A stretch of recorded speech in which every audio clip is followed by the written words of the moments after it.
bit. Yeah, I could use some of that. Let's get to the latest read on inflation. Here we go. Cooler than expected in April. Consumer prices up 2.3% in the last 12 months. Core inflation, that removes food and energy, up 2.8% the last 12 months. I want to show you consumer energy prices. They came down nearly 4% compared to the same time last year.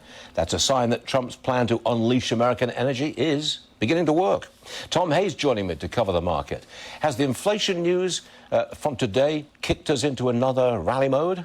I think so. I think, look, we've had the mother of all short squeezes. In the beginning of April, there were record forced sellers until Trump put out that tweet on April 9th. He said, now's a good time to buy stock. The market's up 14%. Now you have record forced buyers. And I'll tell you what, with these inflation numbers, I think too late Powell is going to be a real thing. Inflation is lower than it was in September when they cut 50 basis points emergency cut. They're 150 basis points too restrictive right now. So I think you're going to see those odds come back a little bit for June, even though they went out to September as of the last few weeks. And I think there's huge opportunity here. Then you take earnings were double what was expected this quarter in spite of all the uncertainty. Guidance has held strong. So we're very constructive on this market.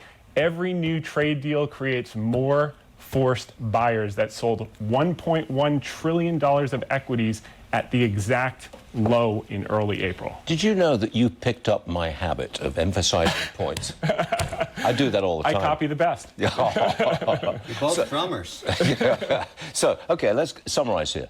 Second half of the year, going into the second half of the year, you see a nice rally going. Yeah, and I think it's going to be under the surface. If you look at equal weight relative to cap weight, there's huge opportunities. So many of these companies that were hit by the perception of tariffs, which is no longer an excuse for the Fed because they cut the tariffs, are down 50%, 60%. And these are great companies that have made it through many cycles that are going to come back, and they're going to come back very strong. Look at Stanley Black & Decker yesterday, up 17% after the China deal was announced. Home building is going to come back the second half when Bessent works on the long end of the curve with the SLR.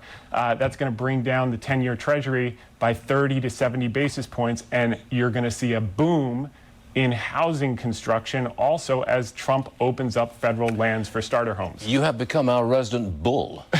Many, actually, but that's all good stuff. Yeah. Tom, thanks very much indeed. Thank you, sir. House Republicans just unveiled